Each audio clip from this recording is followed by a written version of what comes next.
you could do the first row, and then we'll go to the second, okay?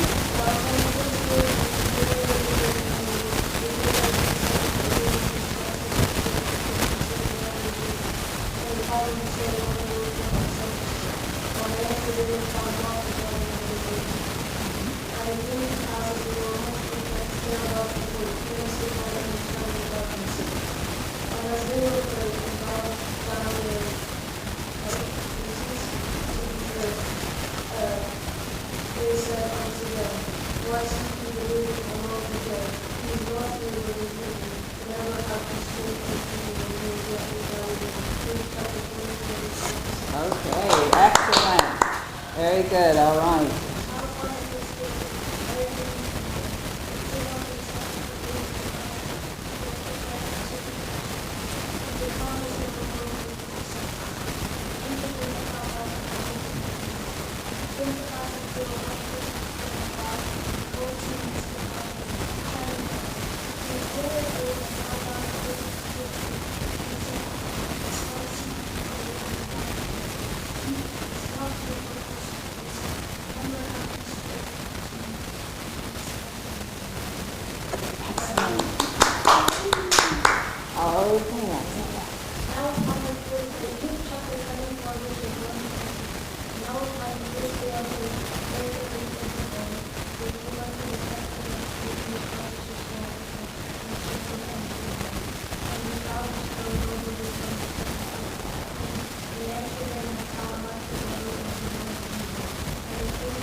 Okay, okay, guys, leave him alone.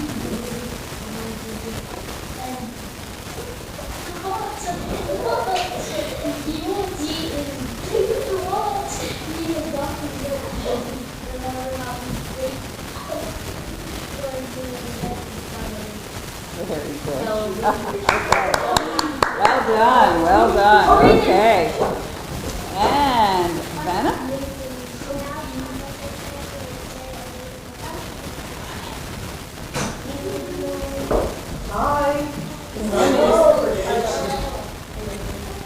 Zach, and can you move over? Okay, where you can sit there. Perfect. All right. Okay, sorry, Ivana. Can you start again?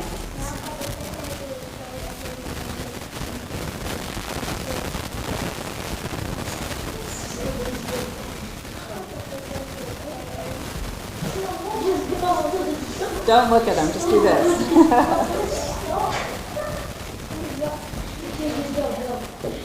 You guys, don't look at her, okay? Don't look at her, because so she can stop laughing. Oh.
Last verse 6.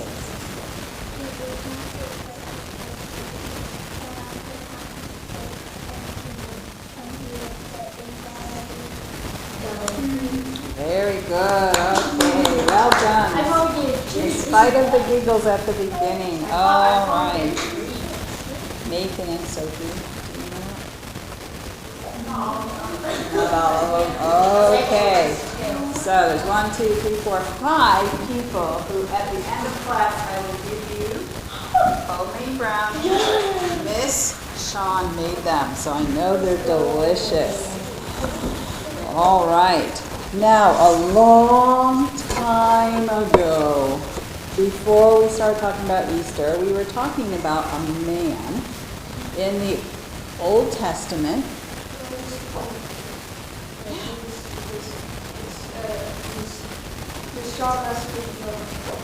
Sure, absolutely. Afterwards, we'll look at it. Oh, that's going to be very nice. All right.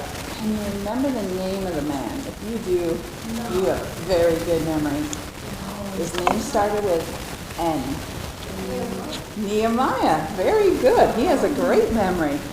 Okay, what do we remember about Nehemiah? It's been a long time ago, hasn't it? He rebuilt the walls of Jerusalem. Where was he before he rebuilt the walls?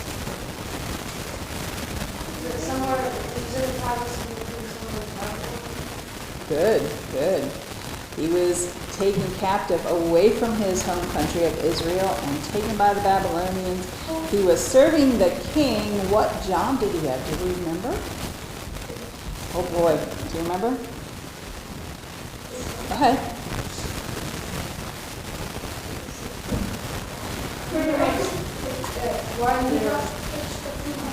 Right.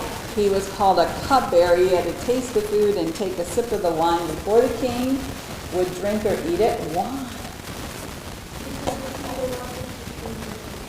Yeah, there was always somebody looking to kill the king. All right. Did the king like Nehemiah? Yeah, they trusted him. What did the king notice about Nehemiah that could have cost him his head? Juliana.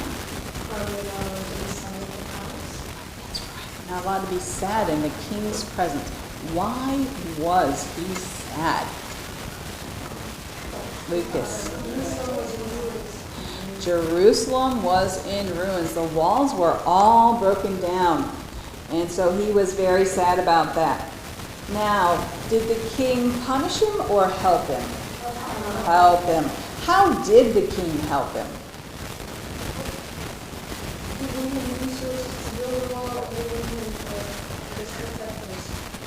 Yes, he sent soldiers, armed guards, to travel with Nehemiah so that he would be protected. Now, when he got to Jerusalem, he saw it was true. The walls were torn down.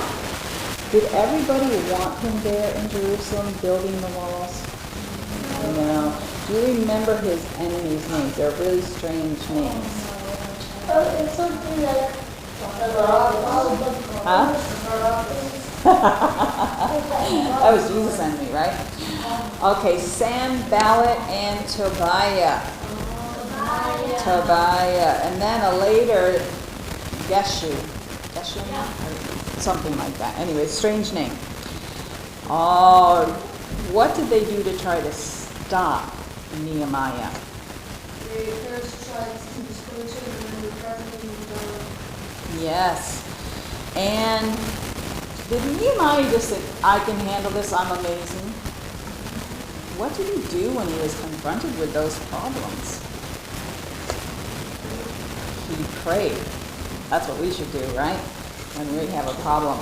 Okay, and God gave him wisdom, and they came up with a plan to keep the work going and to protect themselves. Remember what that was?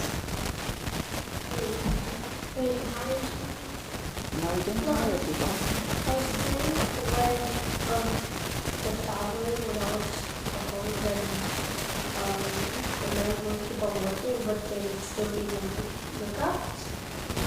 Okay, you're really close. So he divided the men in half, and half of them would be working, and they would have a partner that would be guarding. And so if they saw the enemy coming, he would hand the guy who was working a sword, and then they would all have swords, and they would be able to protect themselves.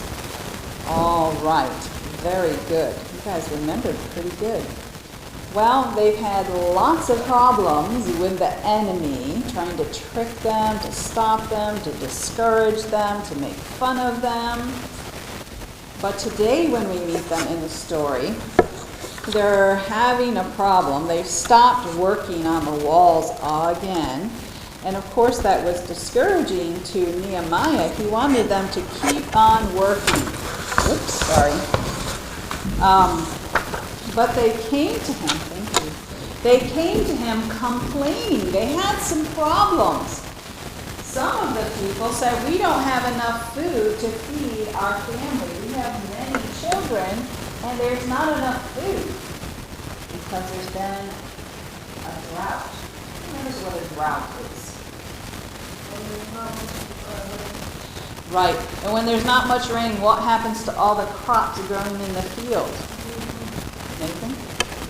They die, or at best they're wilted and only maybe produce teeny tiny bit. But most of the time they just die because you have to have water to live.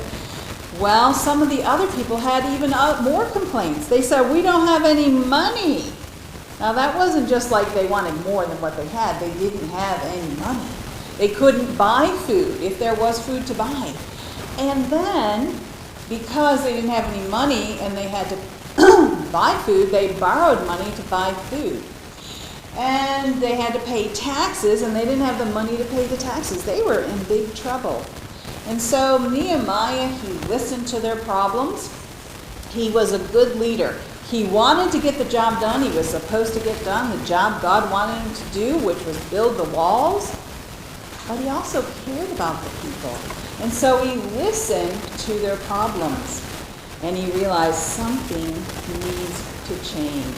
And so as he talked to them more, he found out that some of the rich Jews that lived there had decided to let them borrow money from them.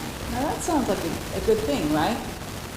But they didn't do it very fairly.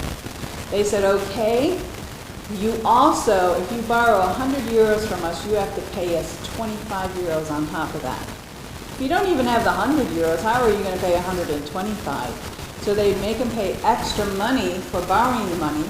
And then when they couldn't pay, they took away their land. They took away their vineyards, which would be how they could earn money. Took away their olive trees. In other words, they became the owners of it. Took away their homes. And then when they had nothing else left to take, they made the people sell their children to them as slaves. Is that very nice? No. But the rich people were like, you owe me the money, you can't pay, you have to do this.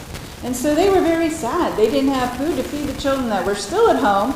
Lots of their children were now be slaves. They didn't have any way to earn money because their vineyards and everything that they would use to earn money didn't belong to them anymore. Nehemiah, how do you think he felt when he heard that? Juliana? He was sad for the poor people, but he was also angry with the rich people. And so he called them together and he said, what are you doing? Why, we worked hard to set our brother Jews, their families, free from the other nations around us. And here you've turned around and sold them or their children as slaves. That is wrong. And you took advantage of them when they were poor. And you let them have money, but then you took the things from them that they owned where they could earn the money to pay you back. This is wrong. Now, when we do something wrong, what does God call that? Sin. Had these rich people sinned? Yeah, they were taking advantage of people. Instead of helping them, they were taking advantage of them. Now, not all rich people do that, but these guys were doing this at that time. And he said, you need to make it right. You need to give back any vineyards you've taken. You need to give back any of the olive trees that you've taken. You need to give back any of the houses that you've taken. You need to give back all of the children that you have as slaves. And you need to give back that interest or that extra money that you charge them. And don't do this anymore. You need to do it today. Now that's an important lesson. Sometimes we can realize that we've done something wrong, but we still kind of enjoy doing that, which is wrong. We'll say, I'll stop it tomorrow or next week. But when did Nehemiah want them to make it right? Today, right now, right away. Once we realize that we're doing wrong, should we put off doing what is right? No, we should start doing what is right immediately. And so, does he look like he's proud of what he did? No, he's ashamed. He realized Nehemiah is right. And these other rich men, they said, Nehemiah, you're right. We will give back everything that you said. And Nehemiah made them promise. They said, we promise. Now, he wasn't sure they would keep their promise. So he said, go get the priest and have them come. You tell the priest your promise, and then they will tell God. Now, does God hear everything? Yes, but it was sort of symbolic that they would know for sure that God knew they made this promise. And then Nehemiah did something kind of strange. You see this bit of, I don't know what you call it, but this blue bit that's wrapped around him. He took it and he shook it out as if he was shaking dirt out of it. And he said, the Lord do the same to you, shake you out and empty you of your homes and land if you don't keep this promise. So in other words, God do the same thing to you that you have been doing to these other people if you don't keep your promise. Do you think they kept their promise? They did. You think they were a little afraid of that happening to them? Yeah. They really realized how serious what they had done was. It was really wrong. Should we be trying to take advantage of people or helping people? Helping people, that's right. Well, Nehemiah set a good example. Nehemiah, after he had been there just a little bit, the king made Nehemiah the governor of that region, especially of Jerusalem. Now, he had a big job already to build the walls, didn't he, and make sure the gates got put up. And now he's asked to be the governor. So does he think he needs people helping him, like employees, staff? The Bible tells us that he had 150 people that helped him take care of doing the job of the governor and also administrating or supervising the building of a wall. Now, since they worked for him, who had to feed him? Who had to feed those 150 people? Him, that's right. Do you think 150 people eat a lot of food? Yeah. So the Bible even tells us how much meat, I should say, he needed to feed those people every day. Every day he needed one ox. Now an ox is like a big cow. That's a lot of meat, isn't it? But he also had 6 sheep, and then he had some birds, maybe chickens or turkeys, I don't know. It doesn't tell us what kind of birds. That's just the meat. Of course, there would be bread, and there would be things for them to drink as well. That's a lot of food every single day. Well, do you know what the governors before Nehemiah did? They would write to the king and say, I need more money so I can feed my staff. And the king would say, okay. Do you know what it did to the people that lived there? The king wouldn't actually pay out of his own pocket, not literally. He would raise the taxes to give the money to the governor so he could feed his people. Would that help the people in Jerusalem or hurt them? It would hurt them. They were already, most of them were pretty poor. And so Nehemiah said, you know what? I'm not going to act like the other governors. I'm not going to do that. That is not going to help the people. I'm here to help the people. And so, because he was a governor, the king did pay him a very big salary. And so he paid out of his own salary to feed those people. That's pretty generous, isn't it? Do you think Nehemiah really cares about the people? Yeah, because he used his own money to pay for it instead of getting it from them and making life harder for them. Also, because he was the governor and he made a big salary, he could have loaned money and gotten that extra interest money too and become even richer. But did he do that? No. He truly cared about the people. He was a good leader. Now, the Bible says that he feared God. In other words, he held God in such respect and honor. He made his decisions on what he would do based on what would please God. Would it please God to make life harder on the people? No. And so he knew he couldn't do that, and so he chose to do something different. And the people noticed, and they respected Nehemiah because they realized that Nehemiah really cared. And he honored God greatly by doing that. So Nehemiah had taken care of the problem among the Jews themselves. But what do you think Sanballat and Tobiah are doing? Just letting things go? No way. They found out that Nehemiah and the people had finished the walls, but they hadn't finished the gates yet. Now, once the gates are put in place, then that city will be completely protected. Is that what Sanballat and Tobiah wanted? Oh, no. We've got to find a way to stop them. So they sent a messenger to Nehemiah and said, Nehemiah, come out to the plain of Ono into one of the small villages and meet us there. We need to talk to you. Now Nehemiah was praying every day and always asking God for wisdom. And so God allowed him to have the wisdom to know that this man was setting a trap or trying to trick Nehemiah. They were not going to do something good for Nehemiah. They were going to attack him, perhaps even kill him. Now Nehemiah didn't know their full plan, but he realized, because God gave him the wisdom to know, that this man was not telling him something good. And so he told them, you go back to Sanballat and Tobiah and you tell them I cannot come down from this wall. I have an important job to do. I must not stop this work until it is finished. I cannot come and see you. You think Sanballat and Tobiah were happy? Nope. And so they sent that same message to Nehemiah 4 times. And you know what Nehemiah said 4 times? No, that's right.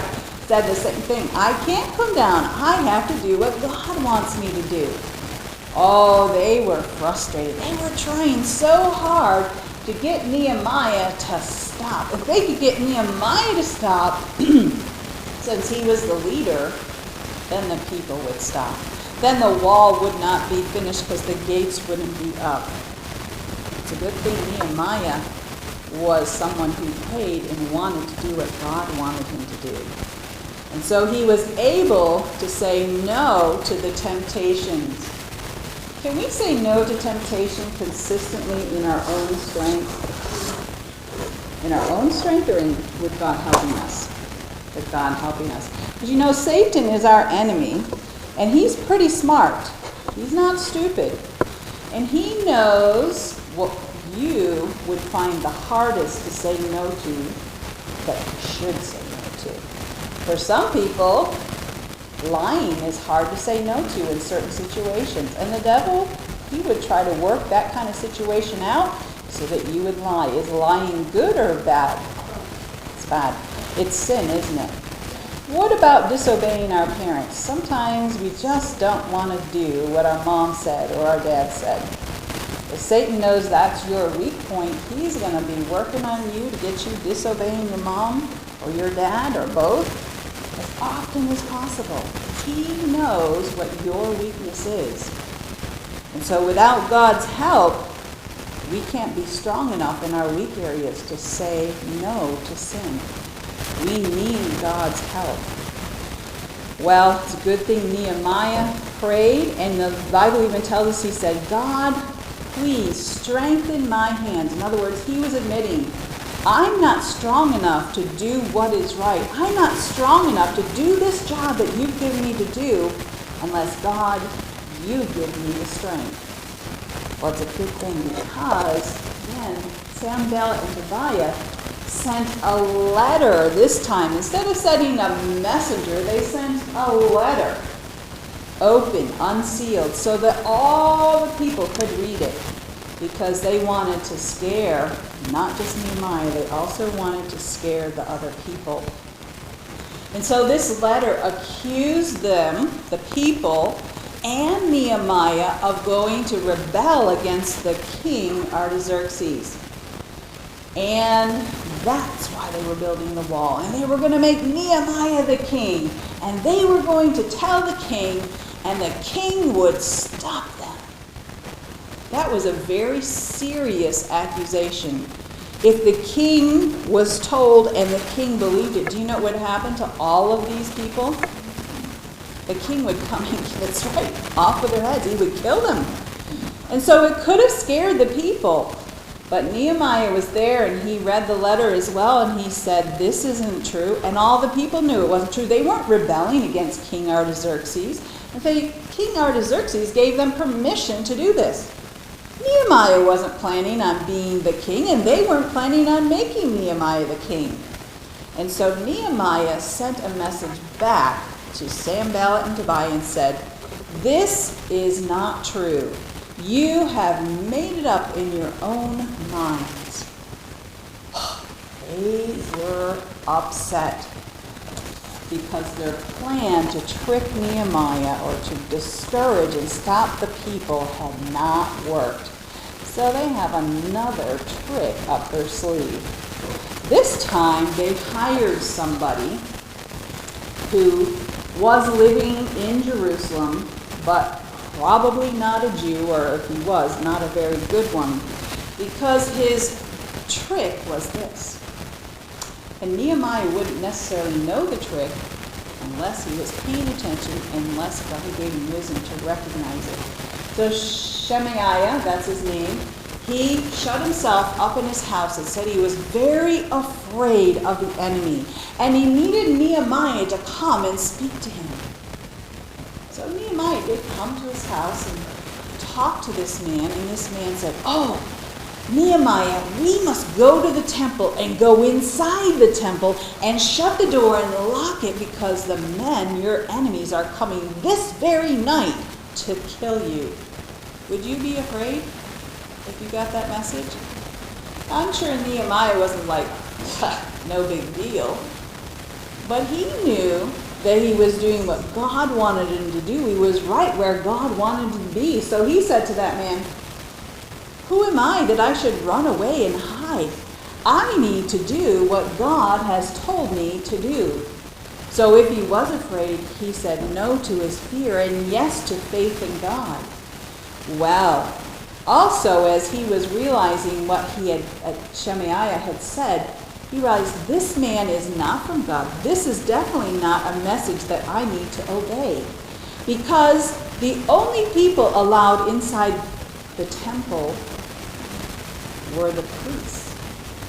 Is Nehemiah a priest?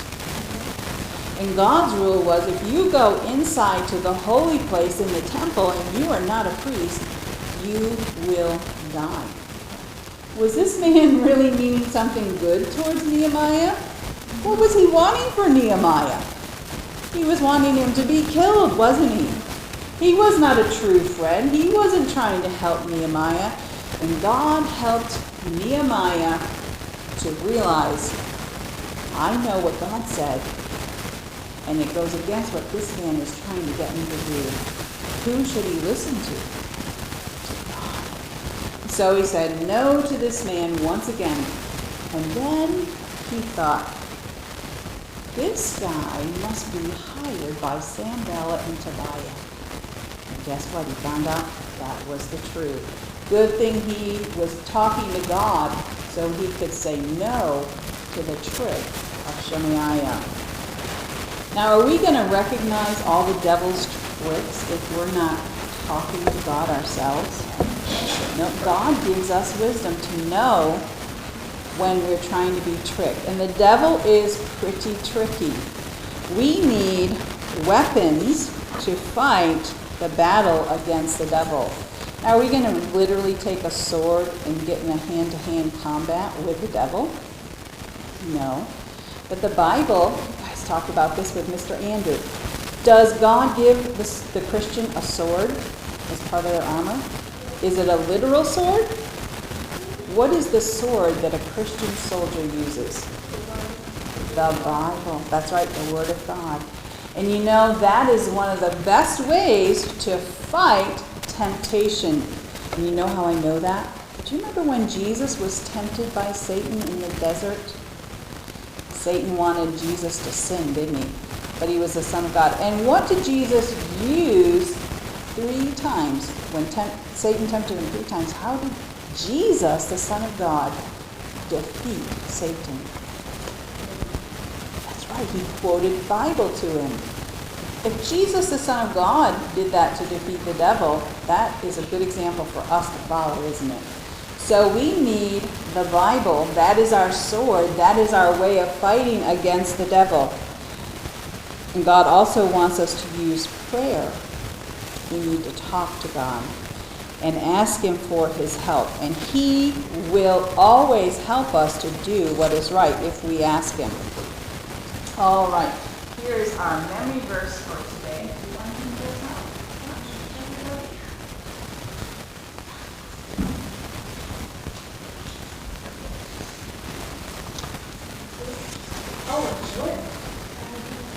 It's not too long. Hopefully it's nice and short and easy for you.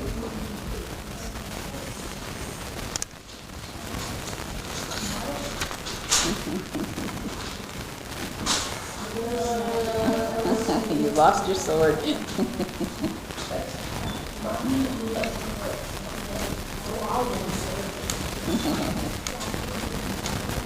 Thank you.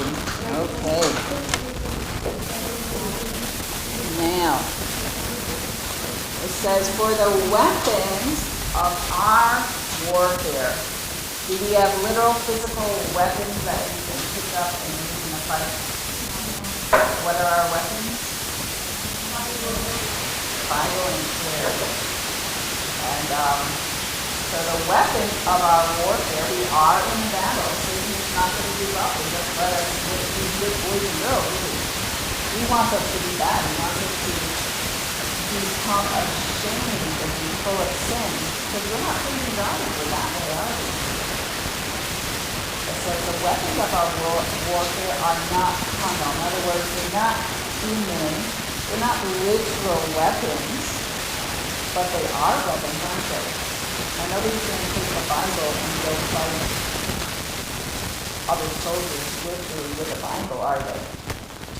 But it's not that kind of warfare. It's spiritual. It's a war against sin. But our weapon of the Bible and prayer, what are they? They're mighty through God. So if we use these weapons, we have power, not of ourselves, but through who? Through God. To the pulling down of strongholds. And do you know what a stronghold is?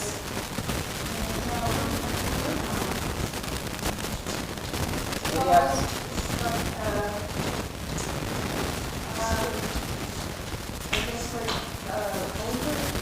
Yeah, it could be a bunker, a castle, way back in old times, right? Some place that's protected and very hard to fight or to beat. Now, God, with God's help, we can pull down strongholds. Now, in the Bible, in this verse, it doesn't literally mean we're going to go out and pull down a castle. But as we sin, and we keep doing that sin again and again and again, it becomes a habit, doesn't it? Are habits hard to break? They are. And in sinful habits, the devil's going to keep encouraging us to keep that habit. But through God, we can break bad habits. We can break sin habits. And really only through God's help are we going to break those habits.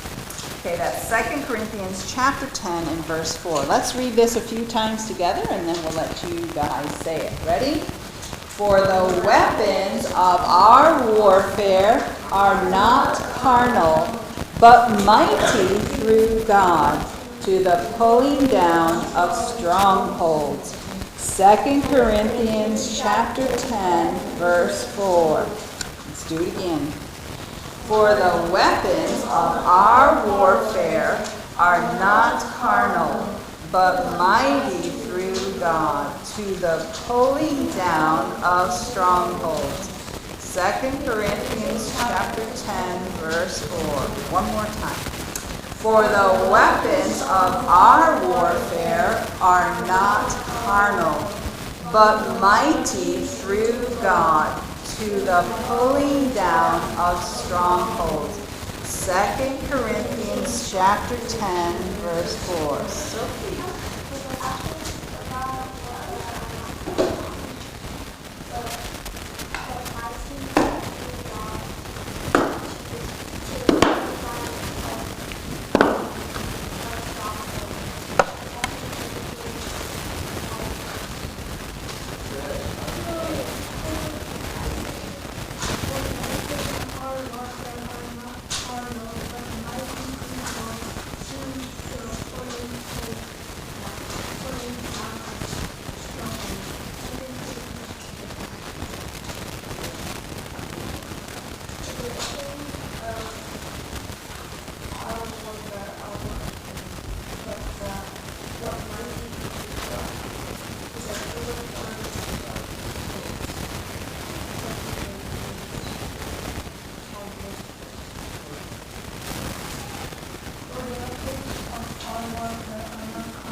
Warfare are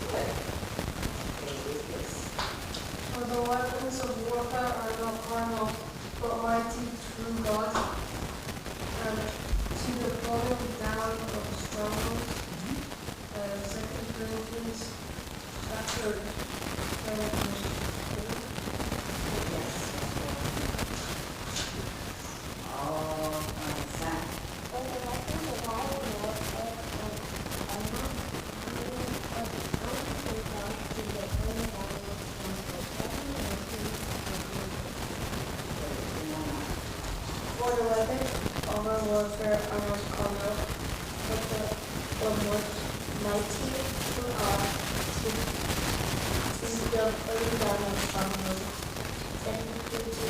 chapter 10, verse 14.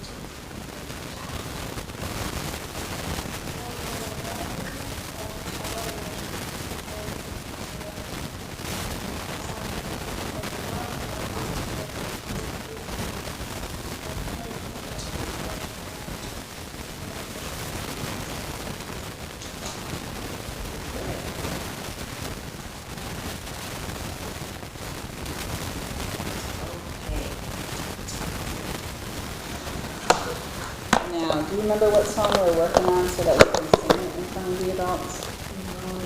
It's Lucas's favorite. The Green Horse song, that's right. So we're going to sing the Green Horse song. Okay. If I can find it. No, at the back it's green. At the front it's yellow. It's yellow.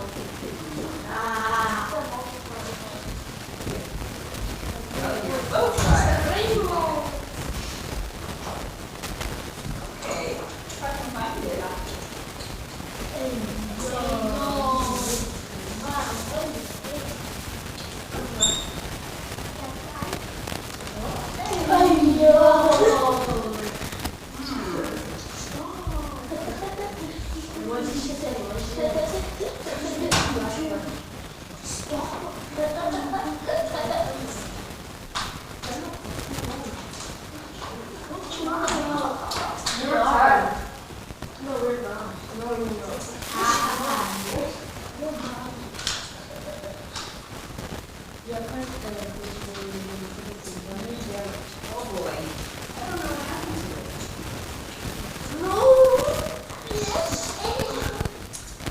You think we can sing it without the words? You think we Should we give it a shot? And then I'm going to have to find that song later. Okay, let's see.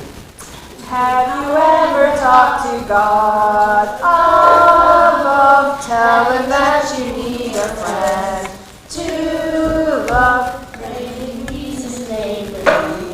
Believing that God answers prayer.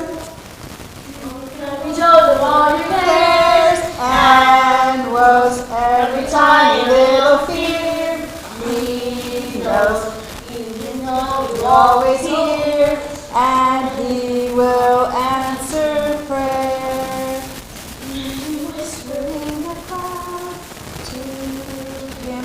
You can cry when you're alone to Him.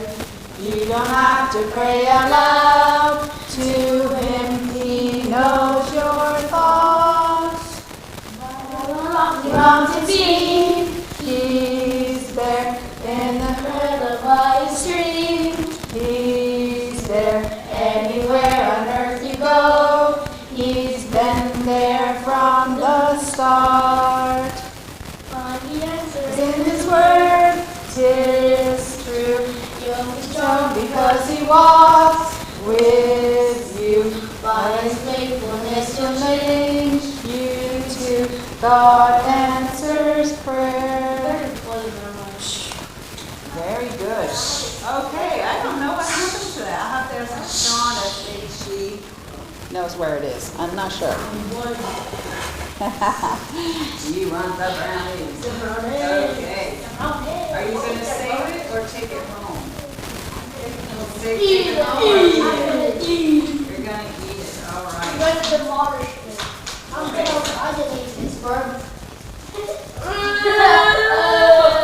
Okay, so those who said the 6 verses in the beginning of class, you're the ones who got the brownies. Yeah, 5 of us. Ew, you're drooling. I said. That was like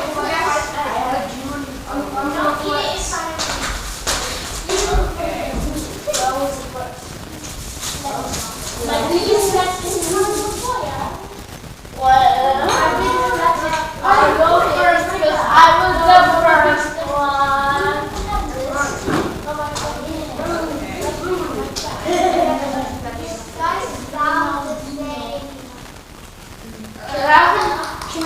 Can I say it 2 times so I have 2 rounds?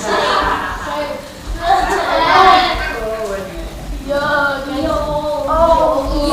We just sit here.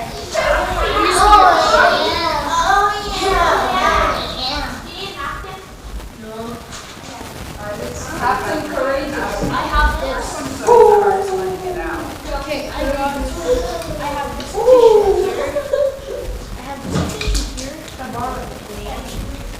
It has peanut.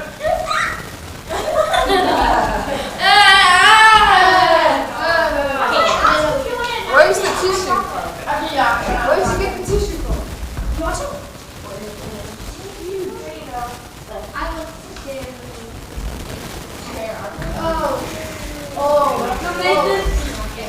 Really, really sweet. It has a little bit of Bro, why is it so nice? They're extra special. Whoa, that is. Oh. Yeah, apple pie. I should have thought of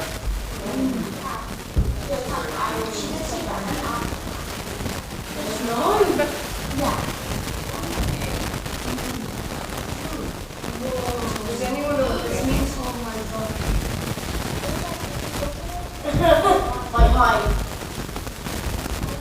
It's amazing. I don't know. You're so good. very good cookie. Okay.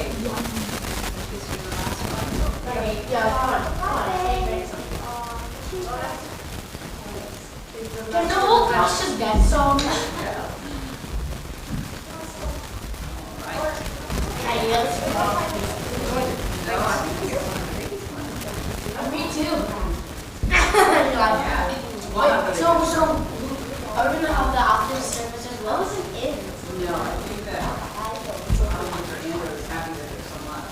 If they would have happier if they would have all these stuff. Like, that's all saying first.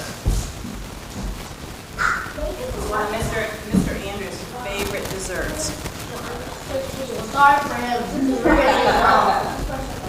Oh, let's say goodbye to everybody on the line. Oh, there we go. Okay, we're here. Come on. All right, I think turn it off. You're